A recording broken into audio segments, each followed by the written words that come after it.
Una pregunta que suelen hacerme habitualmente es cómo se me ocurren los temas para el podcast. Y esa es la parte más sencilla, porque siempre hay algo sobre lo que quiero saber más. A veces, con vuestras sugerencias, me ponéis en la pista de un potencial gran entrevistado. Otras, encuentro inspiración en lo que leo en redes, en libros y artículos, o sencillamente es mi propia curiosidad lo que me lleva a investigar. Lo más complicado es sacar adelante la entrevista, coordinar agendas con el experto, teniendo en cuenta además que vivo en Dubái y que grabo siempre en directo y nunca por internet. Sí, sería más fácil y barato hacerlo online, pero pierdo complicidad con mi invitado y el sonido no sería tan bueno. Preparar el cuestionario me puede llevar varios días, porque tengo que leer buena parte de lo que mi invitado haya publicado. Desde libros y artículos hasta bucear en su timeline en Twitter o su feed en Instagram. También tengo que documentarme a fondo sobre el tema, y a veces es en simultáneo, porque en un mismo día puedo grabar un podcast sobre el virus del papiloma humano, otro sobre sostenibilidad emocional, para terminar charlando sobre sexualidad y cáncer. Sí, leer y leer para luego preguntar. Después de la grabación hay que transcribir el podcast, sacar los titulares, preparar las entradillas, el material gráfico, la edición, subir al reproductor, al blog, compartir en redes, animar la conversación. Sí, es mucho trabajo. Y para que este proyecto sea además viable, necesito mecenas que me ayuden a contar estas buenas historias. Como Asana Bio, que este mes nos acompaña con sus saludables copos de avena. Por eso, siempre que comparta en el podcast la oferta de un mecenas, solo te pido que por favor hagas clic en el link de la campaña que comparto en mi blog de beautymail.es y en mis historias de Instagram, porque así ayudas y mucho a que este proyecto sea viable y gratuito.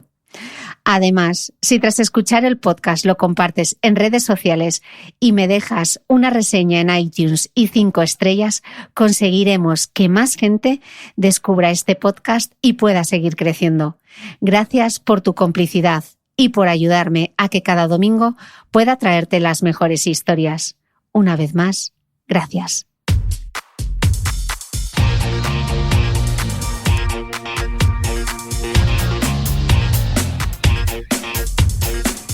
Hola, soy Cristina Mitre, periodista y autora del blog de Beauty Mail. Bienvenidos a mi podcast, donde todas las semanas charlaré con los mejores expertos de la cosmética, la nutrición, el fitness y el bienestar, para que te sientas bien y te veas mejor. Seguro que has comenzado 2020 con la intención de comer más sano. Los desayunos y los tentempiés suelen ser dos momentos en los que es muy fácil meter la pata. Para que logres tu propósito saludable, Asana Bio, mecenas del podcast durante el mes de febrero, tiene unos vasitos con un mix bio de avena integral, espelta, chía y cacao puro que te permiten desayunar o merendar un saludable porridge en el trabajo, antes de hacer ejercicio o cuando viajas. Alto en fibra y sin azúcar añadido, el porridge de Asana Bio se presenta en dos variedades, avena chía y avena cacao. Solo tienes que añadir leche o tu bebida vegetal favorita y listo. Si quieres probarlos durante todo el mes de febrero, habrá un 25% de descuento para los escuchantes del podcast de Cristina Mitre.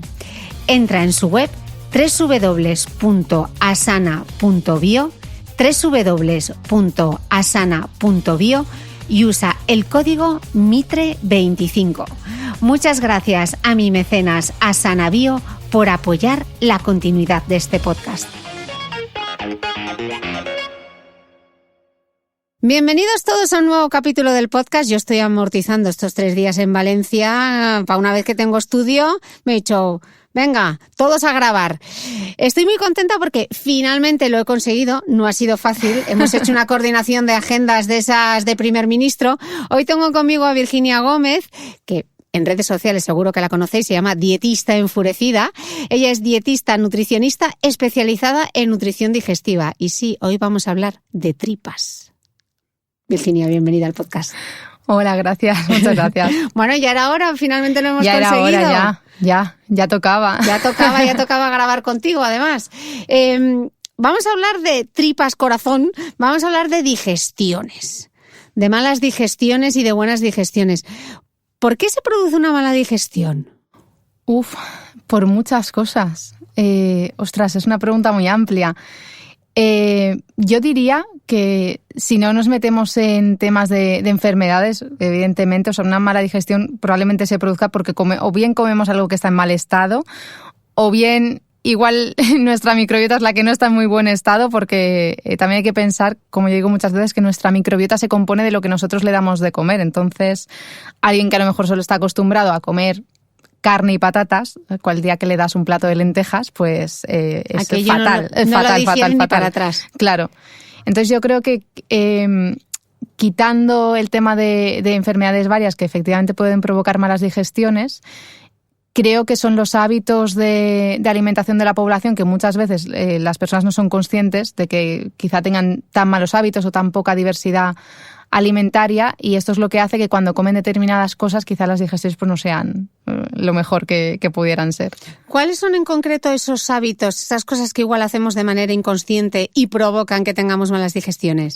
Yo creo que sobre todo lo enfocaría al bajo consumo de fruta y verdura que tiene la población junto con el bajo consumo de legumbres. Hay que pensar que estas son las 3 fuentes principales de fibra, ¿no? Fruta, verdura, legumbres. Y no mucha gente a lo mejor, si pensamos que hay que comer o lo que se recomienda son 5 raciones de fruta y verdura diarias y como mínimo 3 veces por semana legumbres. Poca gente llega a eso. Realmente hay muy poca gente que llegue a eso. Entonces, pues de estos barros o de estos lodos, esos barros, bueno, pues eso, que al final... Y además cómo comemos, ¿no? Rápido. Exacto. Sí, claro, y comer rápido o estar siempre en una fase constante de ansiedad, todo esto no beneficia en absoluto. Los ritmos de vida que llevamos... Es que cómo vamos a tener buenas digestiones. ¿Y cómo podemos mejorar nuestras digestiones? Eso de tomarte después de comer un mentapoleo, ¿eso realmente mejora la digestión o eso...? Bueno, mejor tomar un mentapoleo que tomar, como dicen muchos, no, un licor de hierbas que es digestivo, que de digestivo no tiene nada. No, probablemente tomarse un mentapoleo... Bueno, las mentas suelen tener un efecto... ligeramente beneficioso a lo mejor para el tema de las digestiones, pero vamos, no suele ser muy significativo y menos cuando te has pegado, como decimos aquí, una farta, cuando te has pegado un atracón de comida, eso no tiene ningún sentido. Es como pedirse el café con sacarina, que dices, pues muy bien. ¿De qué te vale, no? ¿De qué te o vale te has pedido esto? El McDonald's y te pides la Coca-Cola. Sí, la Coca-Cola cero, muy bien. Yo no sé si es una cosa de mi entorno, Virginia, o es algo que tú estás viendo en consulta, pero yo cada vez escucho a más mujeres decir, me hincho. Como y me hincho, estoy hinchada. ¿Esto es algo habitual que ves en consulta? Sí. De hecho, yo en consulta solo veo, en general, o casi únicamente veo todo el tema de digestivo, y la verdad es que la parte de hinchazón y demás, hinchazón o sintomatología que no está directamente relacionada con una enfermedad, que muchas veces se engloba, aunque no necesariamente tiene que ser eso, como colon irritable. Y bueno, sí, la sintomatología es esta, como dice un anuncio, lo de esta barriga no es la mía, pues tal cual. Es como esta barriga, ¿qué es esto? ¿Por qué tengo la barriga tan hinchada? Sí, es muy frecuente en mujeres y en hombres. Pero sí, quizá yo veo más mujeres, eso es verdad. ¿Y por qué se produce? Normalmente... lo mismo, si no hay una enfermedad de base, se produce porque por algún motivo no hay algunos azúcares que quizá no se digieren bien. El ejemplo más claro puede ser la lactosa. Lo que pasa es que haya intolerancia a la lactosa en los humanos es normal. No todos los humanos toleran la lactosa. Eso se considera relativamente normal, pero bueno, como es un ejemplo que nos viene muy bien, en un intolerante a la lactosa, por ejemplo, la lactosa no se absorbe en el intestino delgado, en el primer tramo, que es donde se tiene que absorber. Entonces, cuando llega a colon, pues aquello fermenta y monta un espectáculo que quien sea intolerante a la lactosa y se beba un vaso de leche, pues lo sabrá bien. Esto no solo pasa con la lactosa, que dentro de todo sería relativamente normal que pueda pasar, porque no tenemos por qué ser tolerantes a la lactosa. Esto también pasa con otros azúcares. Entonces, si por cualquier motivo, pues porque hayas tomado muchísimo antibiótico, porque tengas muchísimo estrés, porque hayas pasado una gastroenteritis, no digieres bien en el intestino delgado este tipo de azúcares, que pueden ser, no son excesivamente complejos como los almidones, pero pueden ser, sí, son quizá más simples, son lactosa, un exceso de fructosa, oligosacáridos. Si esto no se digiere bien, a la que llega al colon, al intestino grueso o al colon, fermenta en exceso y pues ahí está, la barriga y hinchada como una pelota. Sí. Has mencionado intolerancia. Muchas veces confundimos intolerancia y alergia. Sí. ¿Cuál es la diferencia entre una cosa y otra? Bueno, la alergia la alergia está inmunomediada, la intolerancia no. O sea, de una alergia te puede coger un shock anafiláctico y vamos, eso puede poner en peligro la vida. Las alergias suelen producirse por una respuesta exacerbada a alguna proteína concreto. Por ejemplo, tú puedes tener alergia a la proteína de la leche de vaca, y puede ser intolerante a la leche porque eres intolerante a la lactosa. O sea, normalmente las alergias las producen proteínas y las intolerancias, que no están inmunomediadas, no hay respuesta del sistema inmune, las producen azúcares. Entonces, o somos alérgicos a una proteína o somos intolerantes a un azúcar. Normalmente se puede ser intolerantes también a algunas grasas y demás, pero está esta distinción. Y la intolerancia únicamente, aunque no hay respuesta inmunológica por parte de nuestro cuerpo, pues bueno, claro, si no lo digerimos bien, lo que pasa es que cuando llega a colon, pues tenemos todo el espectáculo montado. Tenemos ahí una fiesta. Exacto. Toda esta moda del sin gluten, sin lactosa, digo moda porque no todo el mundo tiene una intolerancia, como veremos luego. ¿Es mejor o es peor hacer una dieta sin gluten, sin lactosa? Yo creo que lo que es peor es que cuando tienes un problema es hacerlo por tu cuenta, porque hay trastornos funcionales digestivos, que es como llamamos al conjunto de trastornos que no se consideran una enfermedad, o sea, que es como pues esto que decimos de barriga hinchada, es decir, tú no tienes ninguna enfermedad subyacente que te pueda causar estos síntomas, pero sin embargo, pues tienes malas digestiones. Entonces, estos trastornos funcionales digestivos, la mayoría de ellos, si están bien diagnosticados, responden muy bien a la dietoterapia. El problema es cuando la gente intenta aplicar la dietoterapia a ella misma a sí misma, que dices, do it yourself, ¿no? Sí, que dices, eso va a salir mal. Eso va a salir mal y además va a ser muy frustrante porque yo es algo que suelo ver con frecuencia, que la gente se hace muchas restricciones, la mayoría de ellas son totalmente innecesarias, se restringen muchas cosas y claro, luego llegan a la consulta con una frustración de es que ya no sé qué comer porque me sienta todo mal, todo me hincha, es que ya no sé qué hacer, que cada vez estoy peor. Y claro, a ver, es que estos son dietoterapias que son un poco más complejas y que van un poco más allá de pues quita el gluten y la lactosa, que ojalá fuera así de fácil. No, y incluso te he leído alguna vez que si tú te quitas porque te hinchas o por lo que sea, decides quitarte el gluten, el problema es que luego cuando te vas a hacer las pruebas de la intolerancia... Sí, el cribado en sangre de celiaquía se tiene que hacer tomando gluten.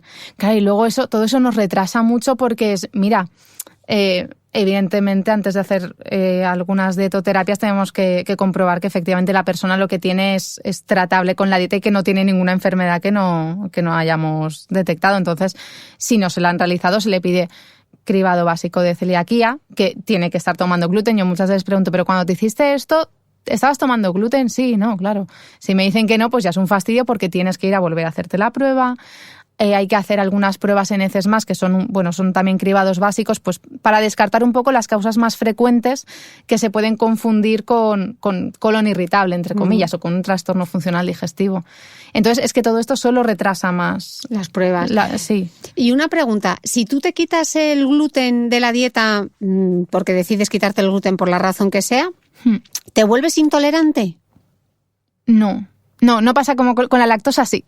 Con la lactosa esto sí que pasa. De hecho, esto pasa en personas con alimentación vegana o vegetariana estricta. Cuando, pues hombre, si llevas 2 años que no estás tomando nada de lactosa, tu cuerpo deja de producir lactasa y tú dejas de poder tolerar la lactosa. Pero esto solo pasa con la lactosa.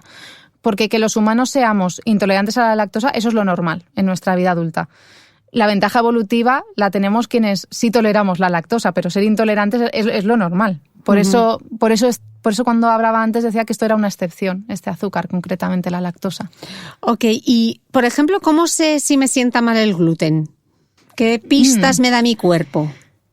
Normalmente cuando hay algún trastorno funcional digestivo, como colon irritable, que es un poco la estrella y muchas veces el cajón desastre, La gente cree que es el gluten lo que sienta mal, pero realmente lo que suele sentar mal, y esto es difícil de explicar, son los tres cereales que contienen gluten: trigo, cebada y centeno. ¿Qué pasa? Que además de coincidir con que tienen gluten, también son los que más cantidad de azúcares fermentables contienen. Entonces, el trigo no suele sentar mal en estos casos por el gluten, sino por los azúcares fermentables. Por eso muchas veces en esta dieta el seitan... Los fructanos, los fructanos del trigo, ¿no? Exacto. Que te lo he oído decir. Sí, los fructanos. Por eso en estas dietoterapias, incluso en la fase más restrictiva, el seitán, que el seitán es gluten, o sea, es gluten hecho carne, es un alimento totalmente, es proteico, aunque la proteína sea de baja calidad, pero bueno, da igual. Que no os gusta mucho tampoco. Es que es una proteína un poco guarrillo, ¿no? Es un poco que pues que si lo comes sea porque te guste y ya está. Pero, por ejemplo, el seitán no daría sintomatología, pero el pan y la pasta sí, porque ese sí que ya lleva todo el grano del trigo, más o menos refinado, pero lo lleva. Entonces el problema, muchas veces la gente piensa, es que el pan me hincha o la pasta me hincha, y la gente lo asocia al gluten porque es lo que más ha oído, pero dices, no, esto no es el gluten, esto es... Que luego se puede hacer una dieta sin gluten perfectamente equilibrada y no habrá ningún problema, y en el momento en el que comas gluten lo vas a tolerar perfectamente con casi total probabilidad, pero el problema no es el gluten aquí, salvo que seas celíaco. ¿Y la lactosa? ¿Qué síntomas da la intolerancia a la lactosa? La intolerancia de los azúcares, sea lactosa, fructosa, siempre da la misma sintomatología, da diarrea osmótica, que se dice, es decir... Aquí vamos a hablar mucho de cacas hoy. Sí, hombre, sí, a ver... La escala de Bristol, luego nos cuenta la escala de Bristol. Cuando un azúcar, sea fructosa o sea lactosa, no se puede absorber bien porque no se digiere bien o porque no se puede absorber bien, ¿qué pasa? Que cuando llega a colon, además de fermentar, los azúcares arrastran mucha cantidad de agua. Y claro, todo lo que no absorbes tiene que salir. Y pues es una diarrea explosiva, es horrible, muchos, ¿no? Gases y claro, es toda la sintomatología asociada, pero da igual un poco si es lactosa que si es fructosa, o sea, un azúcar que no se absorba, mal. ¿Y cuál es la diferencia, pues yo me lío un poco, entre enfermedad celíaca y sensibilidad al gluten no celíaca? ¿Eso qué es? Pues... esto ya entraríamos un poco más en los protocolos médicos digestivos.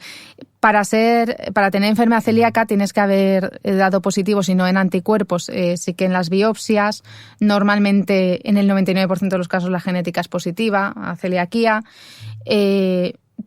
Suelen tener sintomatología, aunque no todos cuando toman gluten. Es decir, que por un lado o por otro... Tú en alguna prueba acabas dando positivo y aunque normalmente se requieren al menos un par de pruebas, pues por ejemplo sintomatología y biopsia, o pues genética y biopsia, aunque salgan los anticuerpos negativos, una vez tú das positivo, tú ya eres celíaco y bueno, ahí no hay más vuelta de hoja. Pero el problema es cuando das negativo a todo. No hay daño, o sea, las biopsias salen bien, no hay daño en el epitelio intestinal. Los anticuerpos salen negativos, todo sale negativo, pero a ti el gluten no te sienta bien. Esto sería sensibilidad al gluten no celíaca, pero muchas veces se confunde con la intolerancia a los fructanos del trigo, porque es muy difícil separar una cosa de la otra. O sea, realmente en el único sitio donde está separado es en el seitán. Pues yo muchas veces para poder diferenciar si esto está siendo una intolerancia a los fructanos del trigo, a los azúcares fermentables del trigo, una intolerancia al gluten en sí misma, una sensibilidad al gluten no celíaca, lo que suelo sugerir es que prueben seitán, a ver qué pasa, porque el seitán no debería de sentarles mal porque no tiene azúcares fermentables. Entonces, el que tenga intolerancia a estos fructanos del trigo, ¿qué diferencia tiene con un celíaco a la hora de comer? Muchas. Porque una persona que tenga intolerancia... Claro, si tiene intolerancia a los fructanos del trigo, no es solo a los fructanos del trigo, es a los fructanos. O sea, a los fructanos del trigo, de la cebada, del centeno, de frutas, de verduras. No va a tener solamente una intolerancia al trigo. ¿Eso es intolerancia a la fructosa también? Porque qué lío. Sí, luego entramos en materia de eso. Sí, también puede haber intolerancia a la fructosa. O sea, es que, de hecho, es frecuente que cuando una persona la diagnostican de mala absorción secundaria a la fructosa, que no absorbe bien la fructosa, normalmente no absorbe bien ni la fructosa y los oligosacáridos, o sea, fructoligosacáridos o fructanos y galactanos o galactoligosacáridos, todo esto es un poco lo mismo. Tampoco lo suele absorber muy bien. No lo suele poder digerir bien y lo mismo, llega a colon y explosión. Sí. Ya hemos visto entonces las pruebas que se tienen que hacer para la celiaquía y para la lactosa. ¿Cómo sabemos si uno es intolerante? ¿Hay alguna prueba en concreto? Para la lactosa se puede hacer el test de lactosa en aire expirado, que bueno, pues esta es una prueba que a mí siempre me ha parecido un poco hardcore porque justamente con la lactosa, pues yo creo que aquí debería de predominar la intuición, ¿no? Que dices, mira, si te tomas un vaso de leche y te tienes que ir al baño a la media hora o menos, igual no hace falta, ¿no? Que te hagas, o sea, puesto que se considera algo normal además. Pero sí, se haría la lactosa o sea, se haría la prueba de tomar lactosa y te miden el hidrógeno que expiras para ver qué tal estás tolerando ese azúcar. Y también te van preguntando sobre la sintomatología. Pero claro, ¿qué pasa? Que esa prueba es, toma un vaso de lactosa, bébetelo y a ver qué pasa, a ver cuántos gases creas. Entonces es una prueba que yo, bueno, que aquí cada uno tendrá su opinión, pero yo si ya ves que no te sienta bien, de leche no te sienta bien, pues efectivamente no. De hecho, yo lo que suelo proponer con, personas que no tienen ninguna enfermedad nada grave es, vale, vamos a probar primero un queso fresco, que normalmente el queso fresco tiene unos 2 gramos de lactosa por cada 100 gramos. Si tolera bien, pasamos a un yogur, que son 5 gramos de lactosa. Y si le sienta bien, pues ya podemos pasar a algo más de medio vaso de leche. O sea, vamos poco a poco para que no le pegue el petardazo, porque al final a ti lo que te interesa saber como nutricionista es a ver hasta dónde llega su lactasa, porque no eres intolerante 0 o tolerante 100%. Entonces es para pillarles un poco hasta dónde pueden tolerar ellos, para que sepan si cuando van por ahí se pueden tomar un helado pequeño, por ejemplo. Que no se lo vamos a recomendar, ¿eh? Pero... De hecho, al final la leche sin lactosa no es que le quiten la lactasa, ¿no? No, o sea, le ponen lactasa porque tú no la fabricas ya, se supone, si eres intolerante. Y por eso la puedes tomar, pero la leche sin lactosa es leche normal y corriente con lactasa. Con lactasa. Ya está. Hemos visto la prueba para la celiaquía, hemos hablado de la lactosa. Ya para quien sepa que tiene una intolerancia al gluten, ¿cómo debe ser una dieta sin gluten? Porque además aquí, como ha salido tanta ultraprocesado, sin gluten, ¿es un camino difícil de navegar o no? No, a mí, yo cuando todo lo que tengo que hacer es una dieta sin gluten me siento muy feliz, la verdad, porque dices, mira qué bien, solamente esto.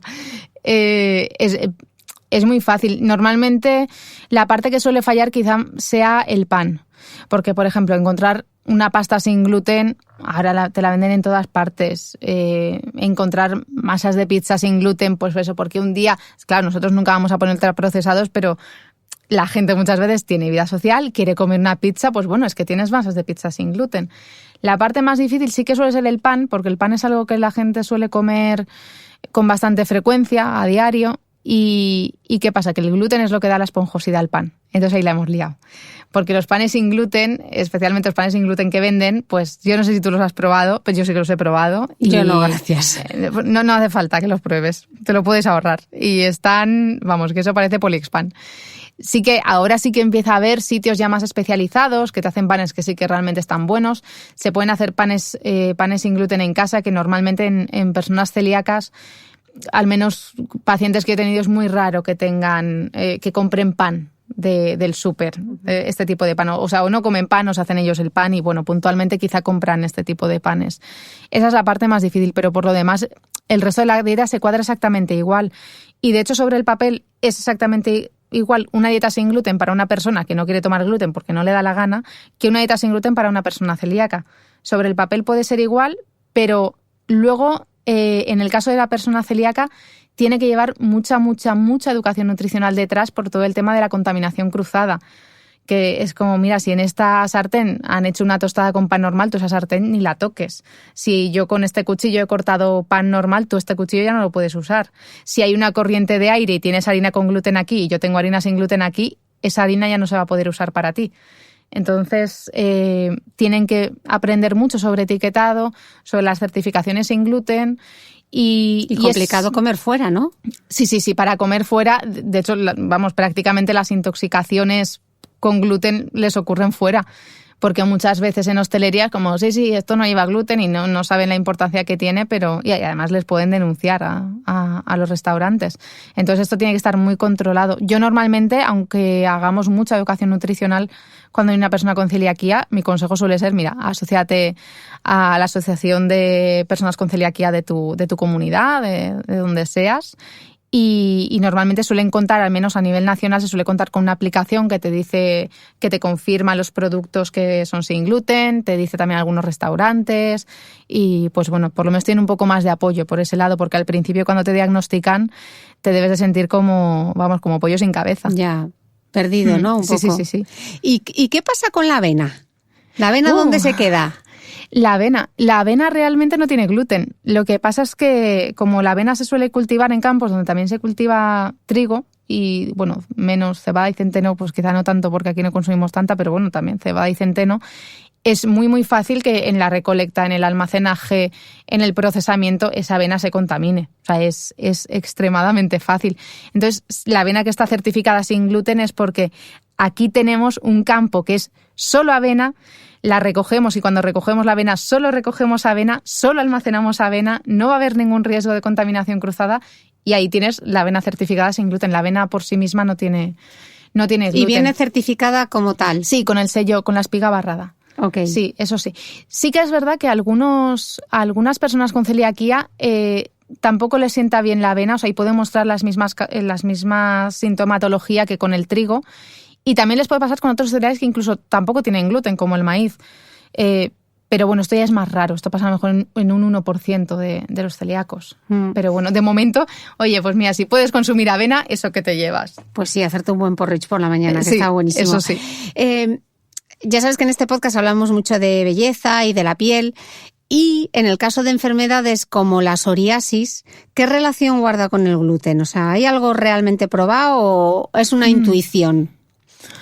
Bueno, hay muchas enfermedades autoinmunes, si mal no recuerdo, entre ellas la psoriasis, que se consideran grupo de riesgo para padecer celiaquía. Es decir, hay algunas enfermedades que cuando debutan, el consejo sería, especialmente si tienes molestias, pues oye, mira, cuando vayas al médico, hazte un cribado básico de celiaquía y por lo menos que comprobemos que efectivamente a ti el gluten no te molesta, o que si te molesta y eres celíaco no lo sabíamos, porque hay celiaquías que no te dan sintomatología, que muchas veces la gente cree que la celiaquía siempre da síntomas, adelgazas, y no, o sea, puedes tener celiaquía y no estar ni enterándote aunque tengas el intestino destrozado.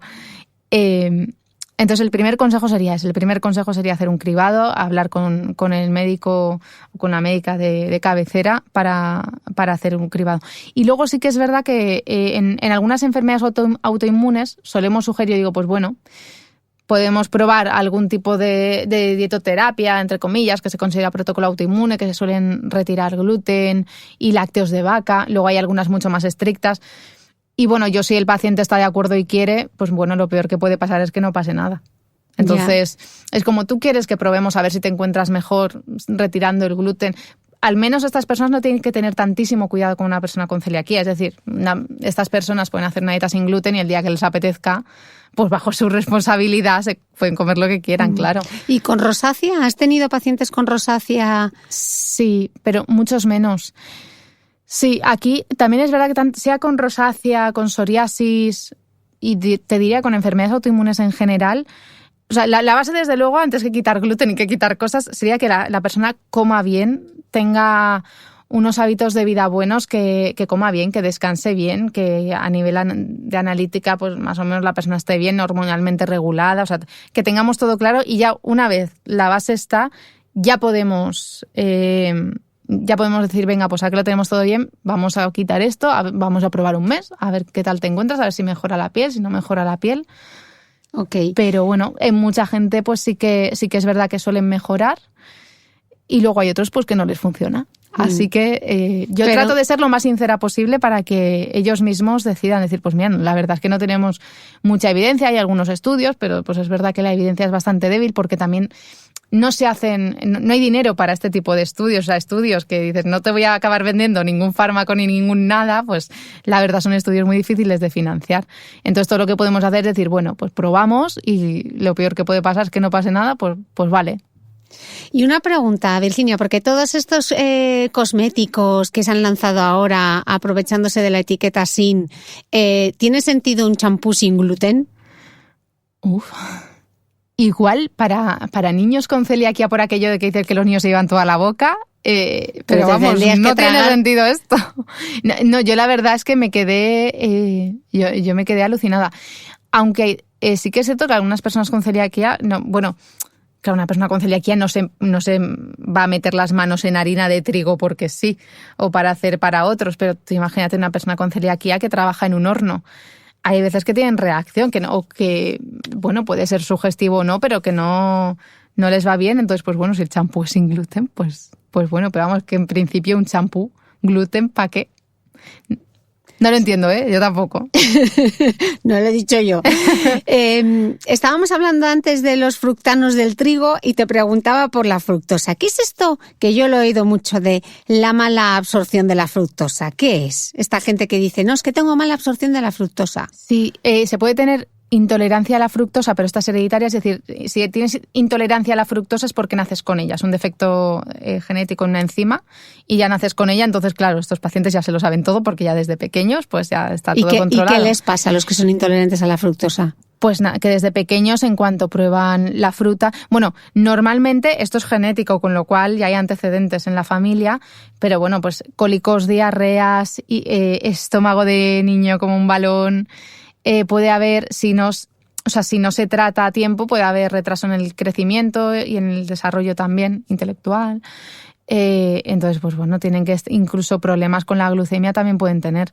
Entonces es delicado porque además en la intolerancia hereditaria no es que malabsorbas, toleras un poquito, es que no toleras nada en absoluto, nada de nada. Muy, muy, muy, muy poco, muy poco. Y luego en el caso de la malabsorción se llama malabsorción secundaria a la fructosa porque tú no has nacido con ella, sino que es secundaria a algún proceso, ¿cuál? Pues no lo sabemos. Normalmente el objetivo a nivel de salud, el objetivo de ver a una persona con malabsorción secundaria a la fructosa es saber a qué está siendo secundaria. Es decir, ¿por qué tú tienes malabsorción de fructosa? ¿Porque tienes un parásito? ¿Porque has tomado antibiótico como para acabar con la microbiota de un elefante? ¿Qué te pasa, no? Y es difícil encontrar el porqué, ¿no? Sí, yo creo que es muy difícil porque es que hay veces que, incluso con el tema de la microbiota, ahora sí que hay estudios que te analizan la microbiota y tal y cual pascual, pero es muy difícil. Yo creo que es muy difícil. Entonces, claro, cuando nos encontramos con una persona con malabsorción secundaria a la fructosa, pues lo primero es, mira, vamos a pedir algunas pruebas básicas, pues un coprocultivo, parásitos en heces, podemos pedir cribado básico de celiaquía. Pedimos algunas cosillas para decir, bueno, pues las causas más frecuentes vamos a descartarlas. Claro, tampoco te vas a descartar casos súper extraños porque siempre es mejor descartar lo más frecuente que lo más infrecuente. Y de ahí en adelante también comprobamos malabsorción a otro tipo de azúcares, pues como los oligosacáridos, fructanos y galactanos. Y entre tanto, hasta que esto se resuelve, hacemos una dieta de restricción. Normalmente la persona está entre 1 y 2 meses pues sin fructosa, sin los azúcares que no absorba bien. Y luego vamos reintroduciendo a ver si podemos trabajarle un poco, entre comillas, el tema de la tolerancia. Así que ya solemos sugerir algún probiótico, a ver si le da algún empuje. Pero es complicado. Bueno, lo complicado es saber la causa, pero muchas veces sí que se arregla. O sea, no es de por vida, hay solución. No es de por vida, pero cada uno pues tenemos nuestro método y sí, yo con la mayoría sí, pero yo he tenido pacientes de decir, mira, creo que no puedo hacer nada más por ti, de verdad, porque ya lo hemos intentado todo, hemos hecho dieta baja en fructosa, no hay forma de reintroducir nada, no sabemos qué. Entre eso y luego las restricciones que hay ahora debido a los recortes en sanidad, que claro, no te hacen pruebas por tu cara bonita, la primera de cambio, incluso hay veces que ni aunque esté justificado, esto es complejo. Y sí, para la mayoría de personas sí, la verdad es que la cosa funciona bastante bien y suelen recuperar gran parte de la tolerancia, si no toda, pero luego, pues eso, he tenido otras personas que digo, mira, yo no sé qué hacer, ya no sé qué más hacer contigo, o sea, no sé si es que tenemos que buscar otras cosas o qué, pero bueno. Una pausa y volvemos.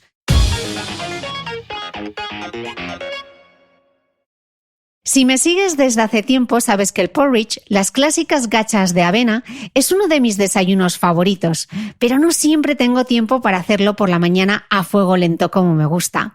Este verano descubrí los copos de avena sin azúcar añadido de Asana Bio y me parecen una opción saludable, rápida y muy práctica porque su cómodo formato en vasito permite desayunar o merendar sano fuera de casa.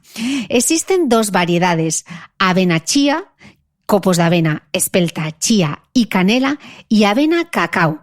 Copos de avena, espelta, cacao puro y baobab, sin azúcar añadido ni edulcorantes para que puedas desayunar o merendar sano en el trabajo, antes de hacer ejercicio o cuando viajas. Alto en fibra, solo tienes que añadir leche o tu bebida vegetal favorita y listo. Si quieres probarlos durante todo el mes de febrero, habrá un 25% de descuento para los escuchantes del podcast de Cristina Mitre. Solo tienes que entrar en su web www.asanabio y usar el código MITRE25. Y ahora retomamos la entrevista.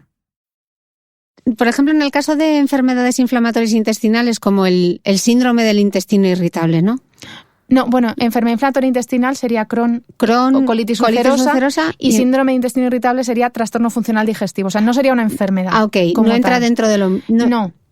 ¿Y cómo diferencias este síndrome de intestino irritable con todas estas cosas que hemos estado contando antes de intolerancia a la lactosa, la celiaquía? Claro. Porque los síntomas parece que son como muy parecidos, ¿no? Sí, es que en general tanto en enfermedades como en alteraciones digestivas, claro, la sintomatología, ¿cuál es? Pues estoy hinchado, tengo diarrea o no, o tengo estreñimiento, o tengo diarrea y estreñimiento, tengo gases. Claro, o sea, es que muchas veces la sintomatología es muy parecida entre ellos.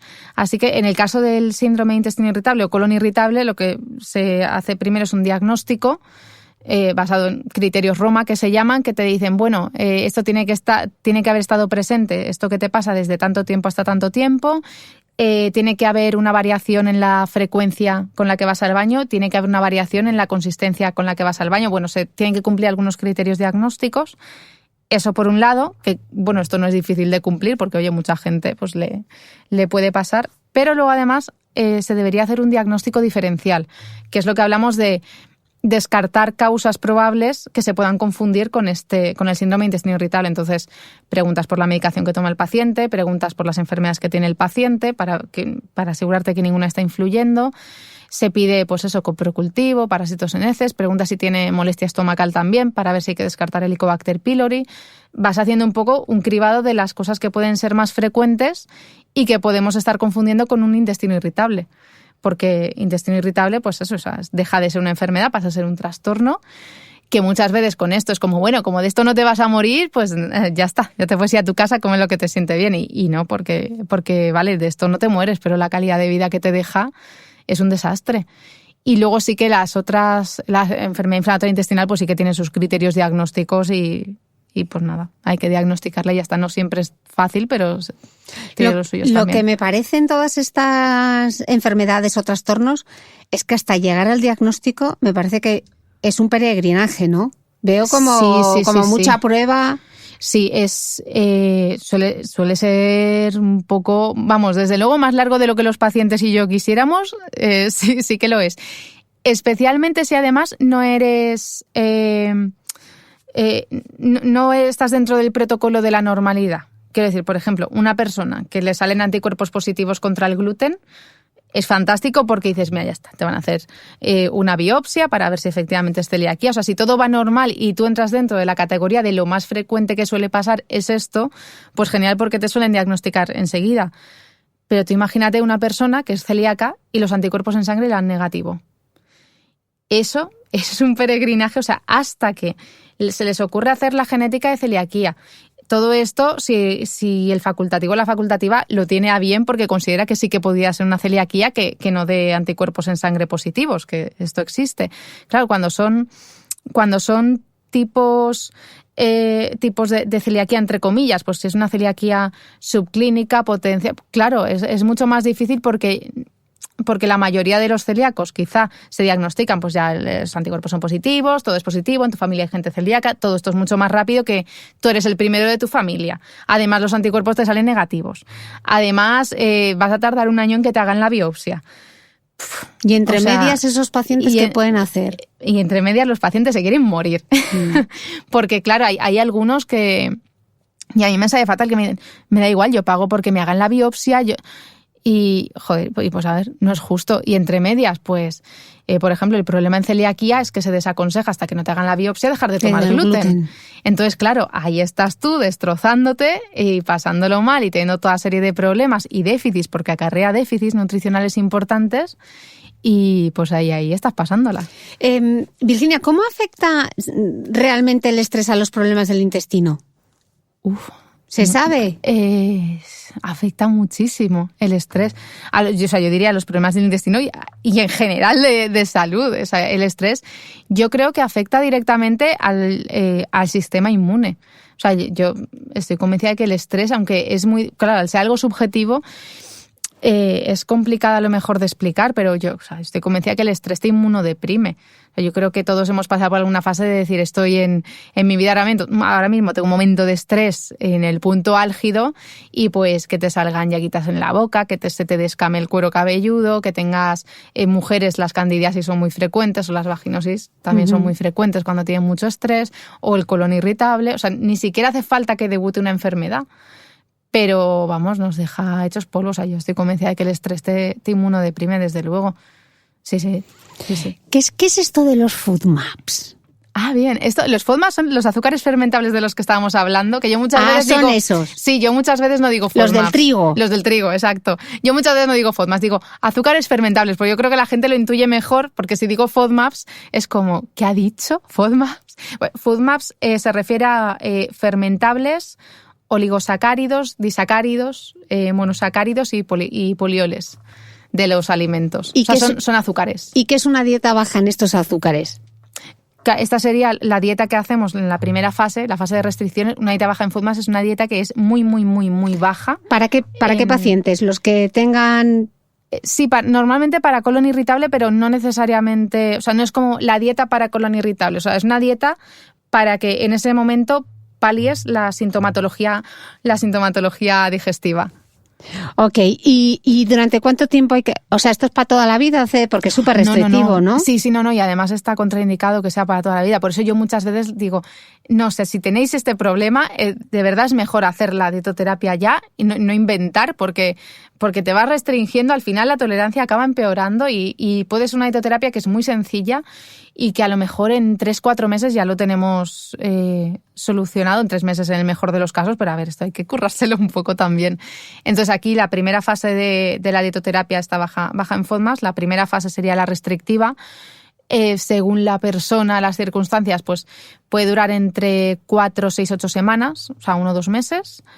Y luego, a partir de la segunda fase, es cuando empezamos a reintroducir algunos alimentos concretos. Claro, normalmente yo propongo los que sé que suelen tolerar mejor.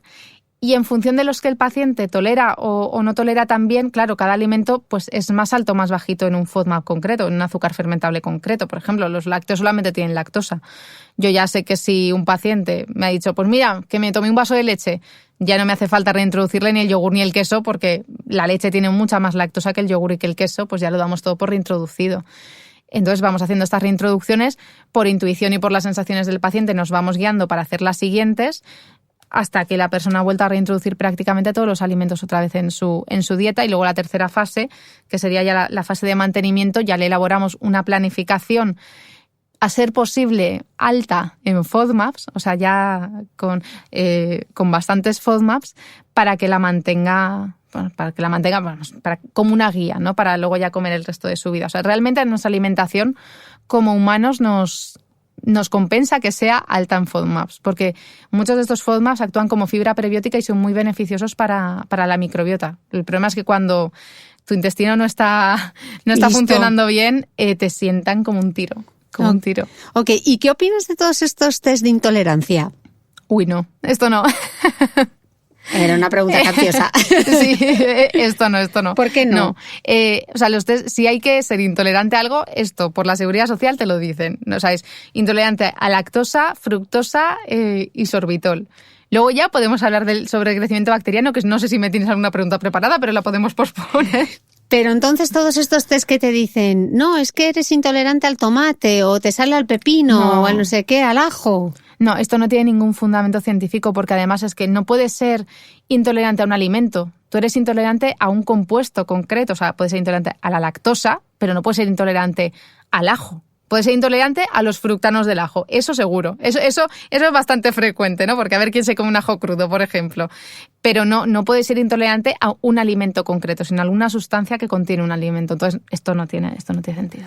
Y ahora ya vamos a hablar de la caca, o de la no caca. Exacto. Porque ¿qué cantidad de mujeres estreñidas hay por el mundo? ¿Por qué estamos tan estreñidas las mujeres? Bueno, en mi caso no, que os tengo que confesar que yo voy muy bien al baño, soy como un reloj, pero ¿por qué hay tanto estreñimiento en la mujer?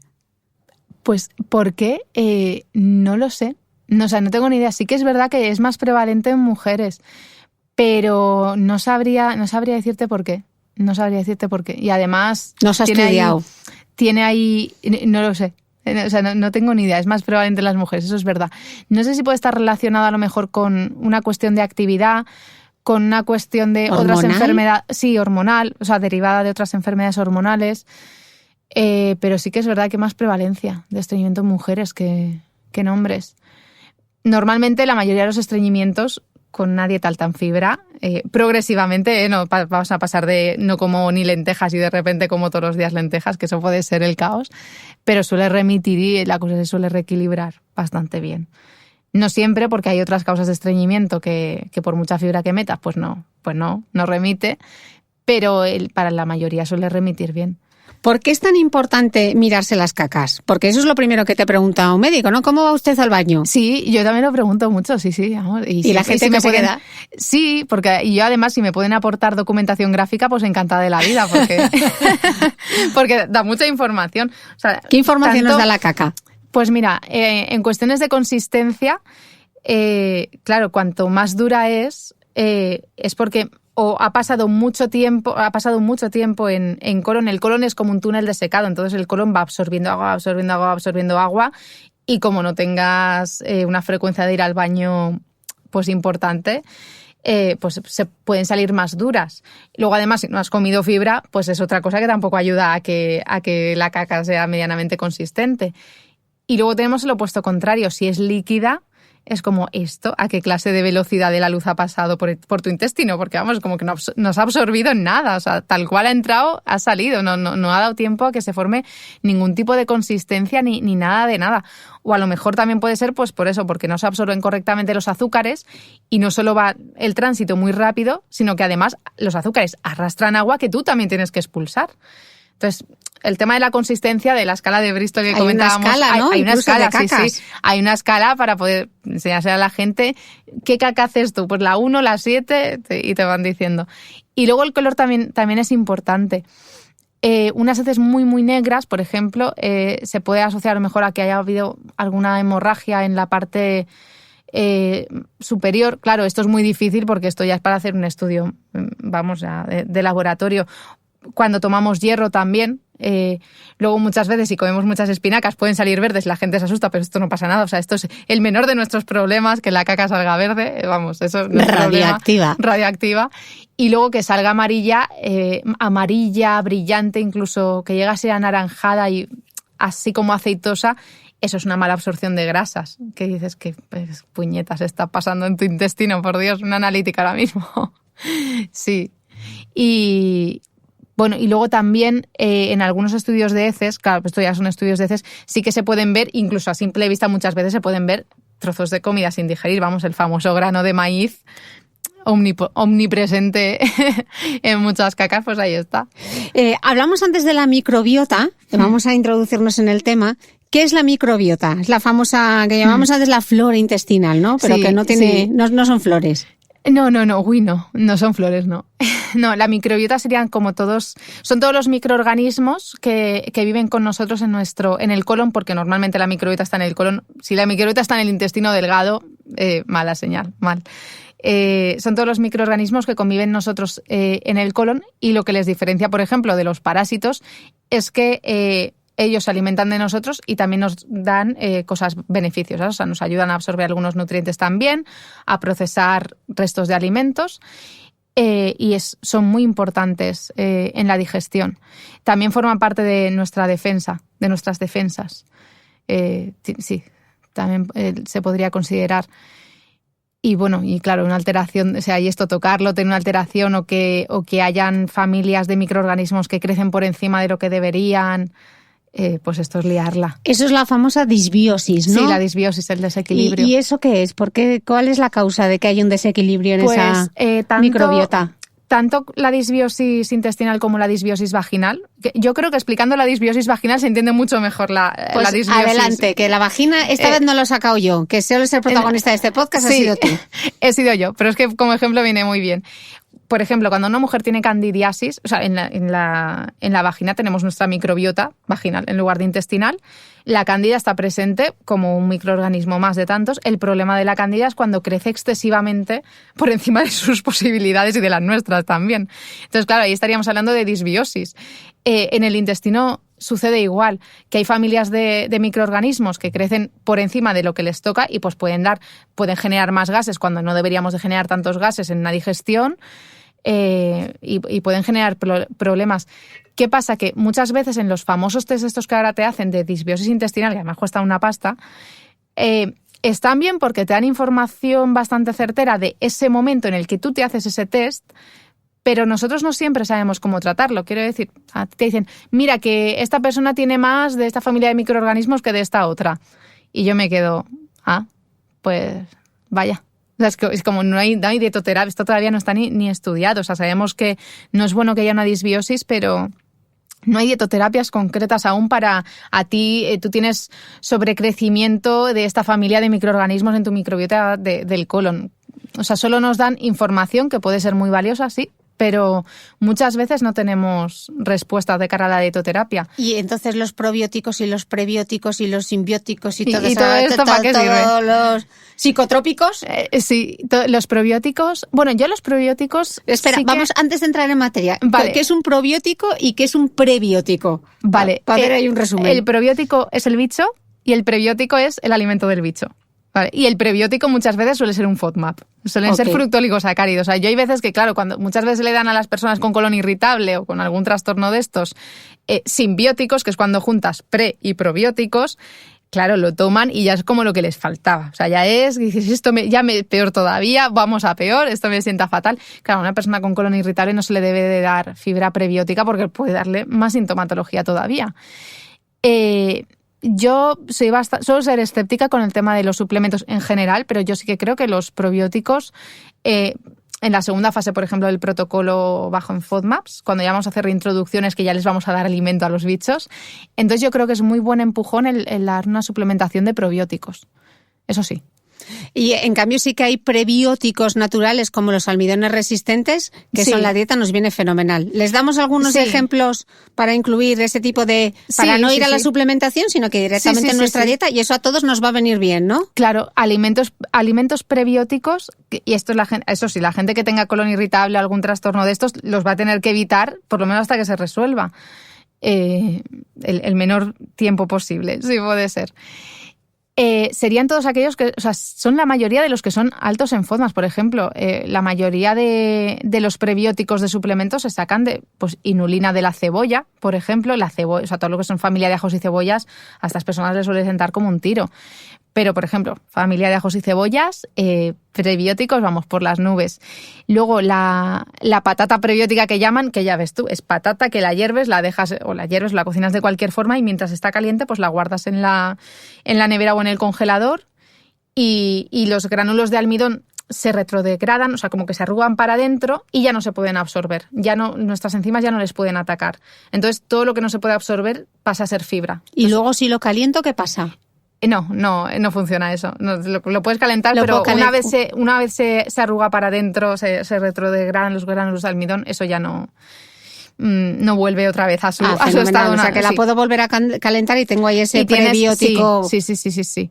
Al menos una gran parte no vuelve otra vez a su estado natural. Vamos, no. O sea, eso se queda prebiótico, súper prebiótico.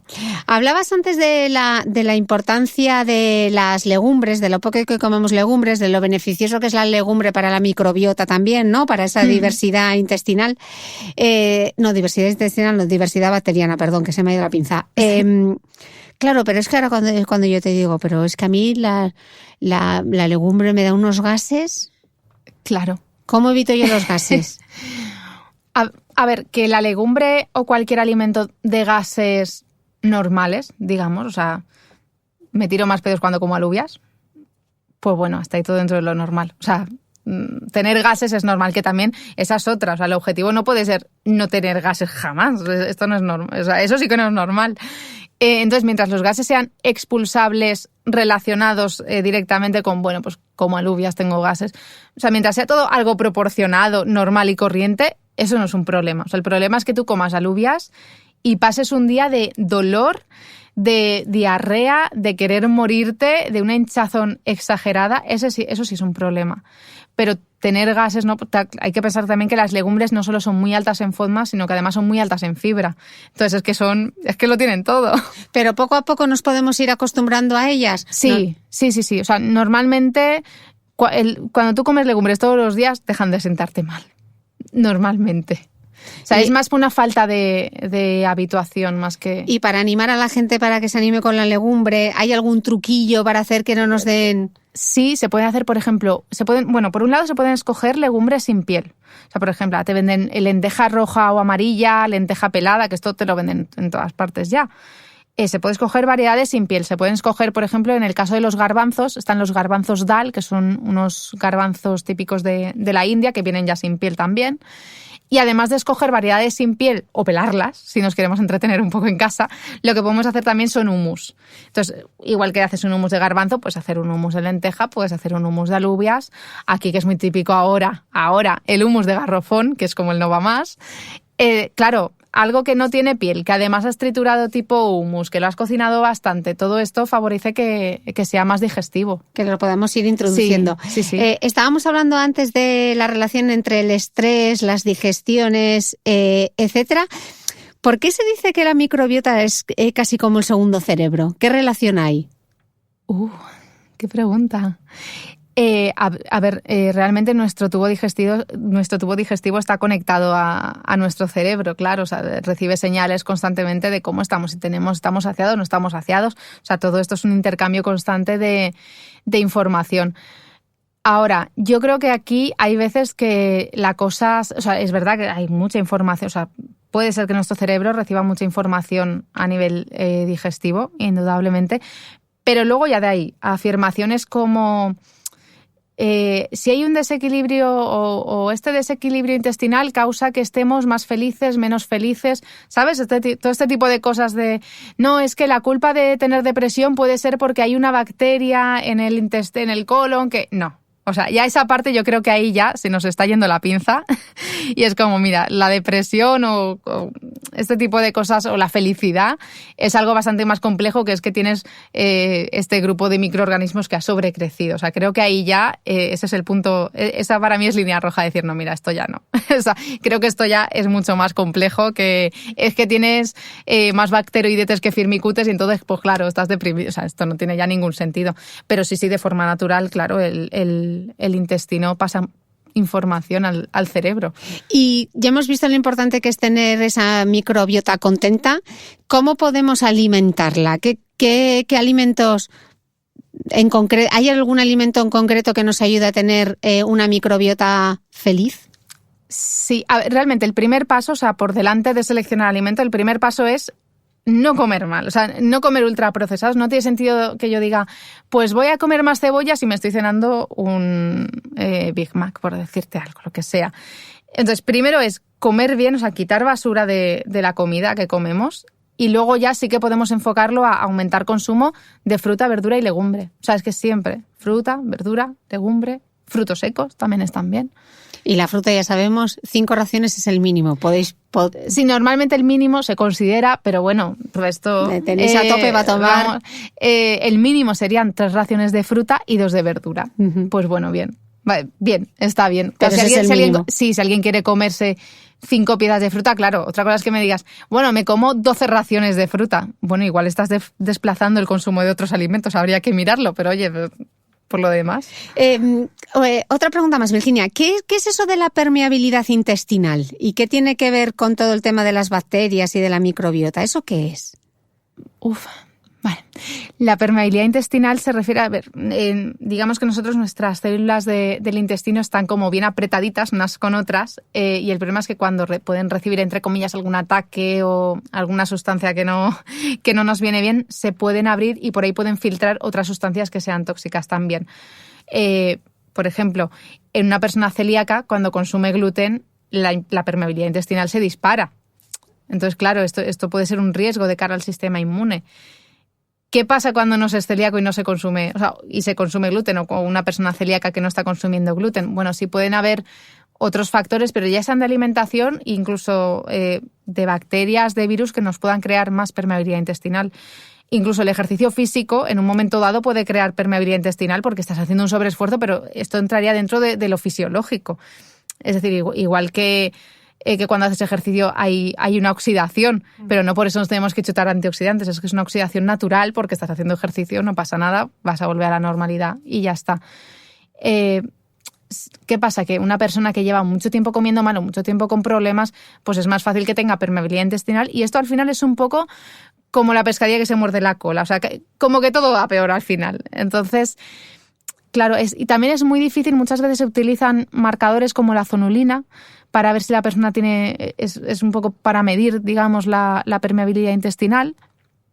Pero claro, con esto muchas veces nos sucede como con el tema de los estudios de la microbiota, que dices, vale, sí, vale, esta es la información, pero no te creas que porque yo sepa esto no va a cambiar demasiado la dietoterapia porque hay que atacar ya, o sea, que hay que meter mano ya. Entonces, pues bueno. Para terminar el podcast te quería pedir una predicción.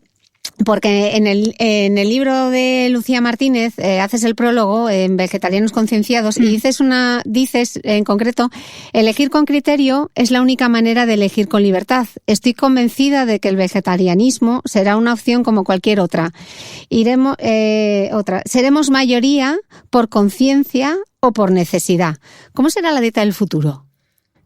Yo creo que por necesidad precisamente, o sea, ya a lo mejor la conciencia, porque hay gente que lo de la conciencia pues ya lo vamos viendo, ¿no? Pero yo creo que más por necesidad que por conciencia va a ser una dieta más vegetal, pero porque es que el mundo no da para todos, o sea, los recursos son limitados, hay gobiernos muy importantes que no lo quieren ver y esto se acaba.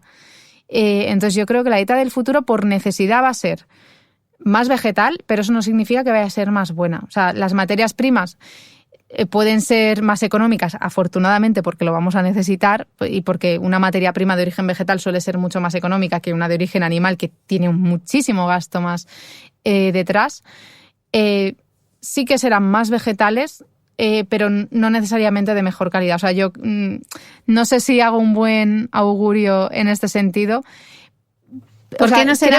Creo que habrán un poco dos partes. Habrá gente que siga comiendo mal, aunque por cuestiones económicas coma menos alimentos animales, porque serán más caros cada vez. Y luego habrá gente que adquiera conciencia y diga, joder, pues si puedo comer sin matar animales, ¿por qué no voy a hacerlo? Aunque no sea siempre, hay gente muchas veces, pues los que se autodenominan flexitarianos, yo prefiero, de momento voy a reducir, porque la gente también suele empezar así. Yo entre semana no voy a comer ni carne ni pescado y a los fines de semana, pues por una cuestión social y demás, pues puede ser que coma. Bueno, pues así empiezan las cosas muchas veces. Entonces aquí habrán dos partes. Ojalá, ¿sabes? Ojalá todo el mundo diga, sí, vamos a comer bien, no matamos animales, no sobreexplotamos el mundo, ni el océano, pero no, esto no es que quiera ser pesimista, pero esto va a pasar más. Aunque sí que es verdad que cada vez más gente se va a dar cuenta, también va a pasar más por una cuestión económica y de necesidad que de conciencia, diría yo. Bueno, como yo espero que vuelvas a este podcast y espero que este podcast tiene larga vida, iremos viendo cómo vamos avanzando con tu predicción. Venga. Y hacia dónde nos dirigimos. Así que te invito ya a la segunda y a la tercera continuación de este podcast, Virginia. Perfecto. Yo te lo acepto ya. Pues muchísimas gracias, Virginia, por este ratito y gracias a vosotros. Nos escuchamos el próximo domingo. Gracias. No olvides que todas las notas de este capítulo están en mi blog de beautymail.es. Además, si no quieres perderte ningún capítulo del podcast de Cristina Mitre, suscríbete a thebeautymail.es y a cualquiera de las aplicaciones en las que puedes escuchar mi podcast, como Spreaker, Apple Podcast, Spotify, iVoox y YouTube. Solo tienes que buscar el podcast de Cristina Mitre y darle a suscribir. Y un último favor, si entras en iTunes y me dejas un comentario y además me regalas unas estrellas, ayudas a que este podcast tenga cada vez más visibilidad y pueda seguir creciendo. Te espero el próximo domingo con una nueva entrega del podcast de Cristina Mitre.